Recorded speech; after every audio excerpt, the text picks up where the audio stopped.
Evangelho de Jesus Cristo segundo Lucas. Glória a vós, Senhor. Naquele tempo disse Jesus aos seus discípulos: assim está escrito, o Cristo sofrerá e ressuscitará dos mortos ao terceiro dia. E no seu nome serão anunciados a conversão e o perdão dos pecados a todas as nações, começando por Jerusalém. Vós sereis testemunhas de tudo isso. Eu enviarei sobre vós aquele que meu Pai prometeu. Por isso, permanecei na cidade até que sejais revestidos da força do alto. Então Jesus levou-os para fora até perto de Betânia. Ali ergueu as mãos e abençoou-os. Enquanto os abençoava, afastou-se deles e foi levado para o céu. Eles adoraram e em seguida voltaram para Jerusalém com grande alegria e estavam sempre no templo bendizendo a Deus. Palavra da salvação. Glória a vós, Senhor. Podemos nos sentar para uma breve reflexão.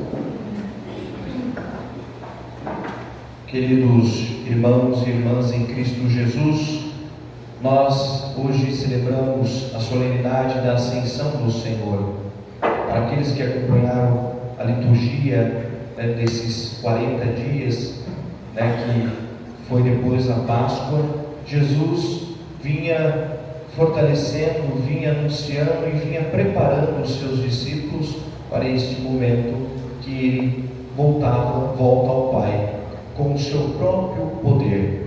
Jesus subiu aos céus com o seu próprio poder. E aqui na primeira leitura do Atos dos Apóstolos, vemos que Jesus subindo ao céu, mas antes disso, ele nos dá uma ordem. Ele sobe ao céu, anuncia todo esse tempo, ensina os discípulos, porém, ele, antes de ir ao céu, ele dá uma ordem aos discípulos, que é: sereis minhas testemunhas até os confins da terra.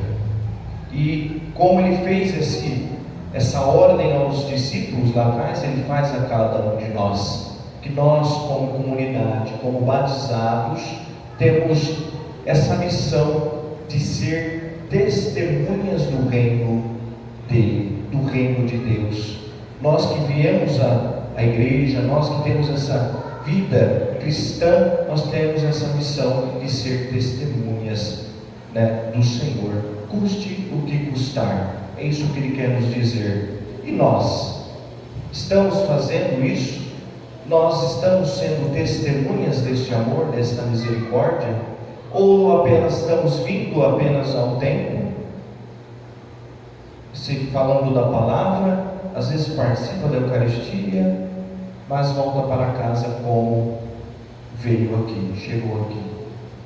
Não, nós temos que vir, escutar a palavra. Eu falava isso numa das celebrações: escutar a palavra, nos preencher da palavra, nos alimentar da Eucaristia e ser testemunhas também fora do templo. É isso, é uma missão que ele nos dá. Ele vai ao Pai e fala aos discípulos: vocês não estarão sozinhos, vocês não terão minha presença do jeito que vocês estão tendo aqui, mas eu estarei de outro modo, e nós temos que ter essa força. Hoje somos chamados a ser discípulos de Jesus pelo nosso batismo. Aí eu trago para nós aqui: será que nós estamos vivendo o nosso batismo? Hoje eu vejo a dificuldade de uma comunidade achar servidores. Como diz o Padre Rodrigo, não é voluntários, mas sim batizados, servir no seu batismo.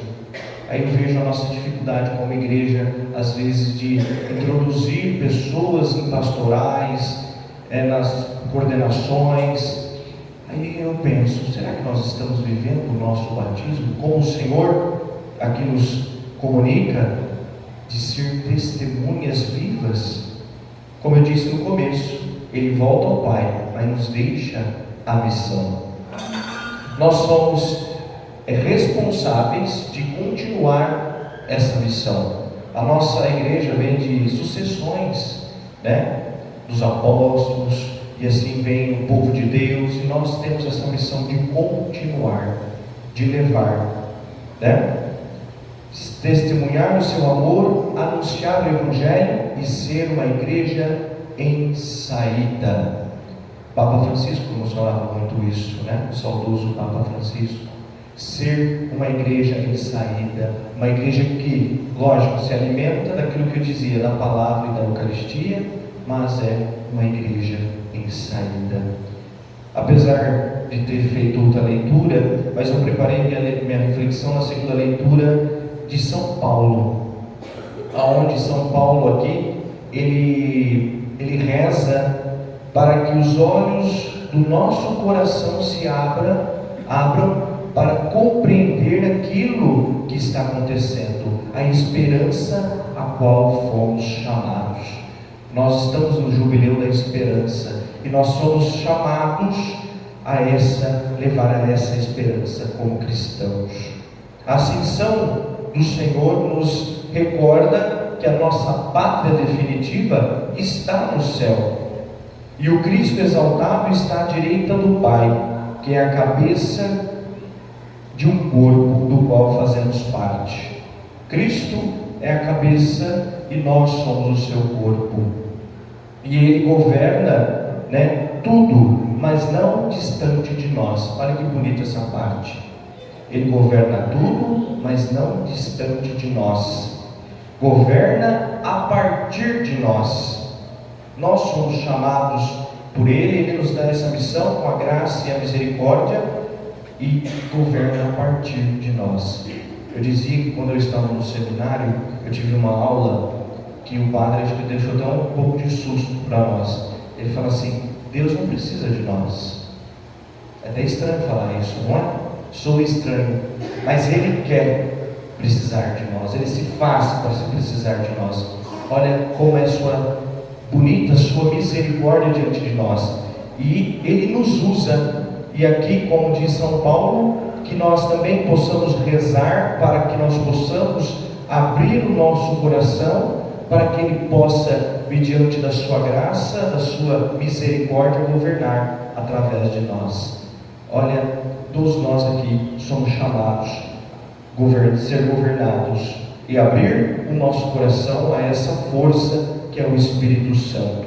Que abramos o nosso coração a esse chamado e nos deixamos conduzir pelo Espírito Santo, que nos fortalece e nos envia. E o Evangelho de Lucas, vemos que Jesus, ali abençoando os discípulos antes de subir, ser elevado ao céu, eles voltam para Jerusalém cheios de alegria. A gente fala assim, seria estranho, né? Eles estão perdendo ali Jesus está voltando ao Pai, nós estamos sozinhos, vamos ficar perdidos. Por o contrário, eles recebem essa mensagem de Jesus e voltam com grande alegria, bendizendo e louvando a Deus, porque eles sabem que ali naquele momento Jesus estaria com eles de alguma forma. E essa forma nós vamos há pouco, acho que no próximo final de semana, celebrar Pentecostes, né? Dessa forma. E Jesus se faz presente no meio de nós como igreja, aqui através também nos compreendermos ausente fisicamente, mas Jesus está mais presente do que nunca. Como? Na sua palavra, na Eucaristia e mediante as nossas ações, na nossa missão. Eu falo, pleno 2025, tem aquela frase, tem pessoas que ainda não conhecem Jesus. Será que não será uma falha nossa de evangelizar? Jesus nos dá essa missão, que Ele confiou a nós, que somos igreja, somos chamados a levar o seu nome. Não ficar meramente olhando para o céu, esperando a graça também acontecer ali. Não, nós somos chamados à maturidade na fé. Jesus confia a sua continuidade a nós, Não podemos ficar parados olhando para o céu. Como dizem os anjos, é hora de anunciar, viver e testemunhar a boa nova com coragem. Que sejamos cristãos batizados, que tenhamos coragem de anunciar o Evangelho, custe o que custar. Não é só função do padre, não, anunciar o Evangelho. Não é função só do bispo, do Papa, anunciar o Evangelho, não. Eles são líderes, mas a cada um de nós tem uma missão para fazer, e que tenhamos coragem de anunciar esse amor, essa misericórdia do Evangelho, custe o que custar.